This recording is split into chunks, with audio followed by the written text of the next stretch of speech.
Example number 12.11 में हमको कहा गया है 100 joule of heat is produced each second in 4 ohm resistance, find the potential difference across the register. देखिए हमारे पास एक रजिस्टर है जिसकी वैल्यू हमको दी गई है, कितनी है, 4 ओम जितनी। तो ये 4 ओम का हमारे पास एक रजिस्टर है, तो आर की एक तो वैल्यू हमारे पास आ गई 4 ओम, और हमें कहा गया है कि वो हर एक सेकंड के ऊपर एवरी सेकंड में वो 100 जूल जितनी हीट एनर्जी जनरेट करता है, और हीट को हम डिनोट करते हैं एच से। तो यहाँ पर हमें एच की वैल्यू दी गई है कितनी, 100 जूल जितनी। और यहाँ पर हमें फाइंड आउट ये करना है कि find the potential difference across the register. तो ये रजिस्टर के अक्रॉस जो पोटेंशियल डिफरेंस होगा यानी कि V, वो हमें यहाँ पर कैलकुलेट करने के लिए बोला गया है। V की वैल्यू कितनी होगी वो हमें यहाँ पर कैलकुलेट करनी है।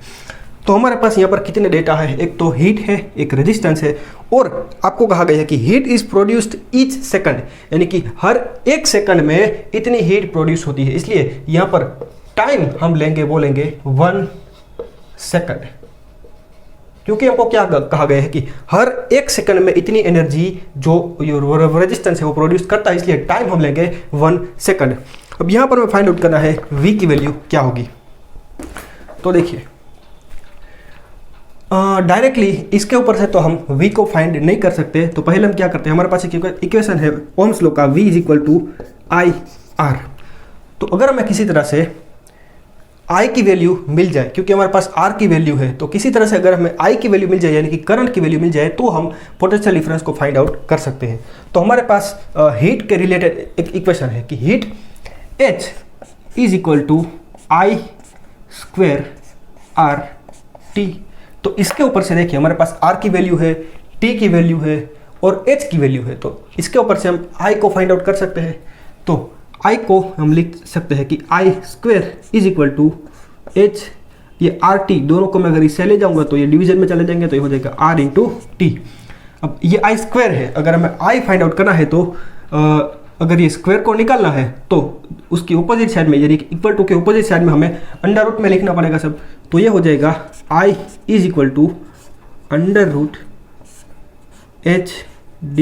√H/RT। ये समझ में आया, क्योंकि इस साइड जो I का स्क्वायर है, तो इस साइड से अगर हमें स्क्वायर को निकालना है तो दूसरी साइड में हमें जो सारा जो टर्म है उसको अंडर रूट में लिखना पड़ेगा। तो इसलिए ये हो जाएगा अंडर रूट में H की वैल्यू हमारे पास है कितनी, 100 डिवाइडेड बाई R की वैल्यू हमारे पास 4 × T यानी कि 1 सेकंड। तो ये हो जाएगा अंडर रूट में, ये 4 × 1 तो 4 हो जाएगा, तो 4 से आप मल्टीप्लाई करोगे 25 को तो ये हो जाएगा 100। तो यहाँ पर मिलेगा अंडर रूट में 25। तो 25 का अगर आप अंडर रूट निकालोगे तो ये आपको मिलेगा करंट की वैल्यू ये 5 एम्पीयर जितनी। तो ये हमको पहले करंट मिल गया। अब इसके ऊपर से हम V की वैल्यू फाइंड आउट कर सकते हैं। हमारे पास ओम्स लॉ से एक इक्वेशन है V = IR। तो इसके ऊपर से हम लिख सकते हैं कि V = I यानी कि 5 × R की वैल्यू हमारे पास है 4।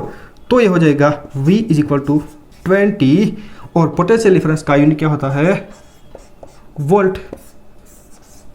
तो इस तरह से हम निकाल सकते हैं कि अगर हमें हीट की और ये रेजिस्टेंस की वैल्यू दी गई है तो पोटेंशियल डिफरेंस हमें निकालना है, तो पहले हम उसका करंट निकालेंगे H = I²RT इक्वेशन के ऊपर से, और उसके ऊपर से हम ये पोटेंशियल डिफरेंस है इस रेजिस्टेंस के अक्रॉस वो हम निकाल सकते हैं। ठीक है, बाय बाय।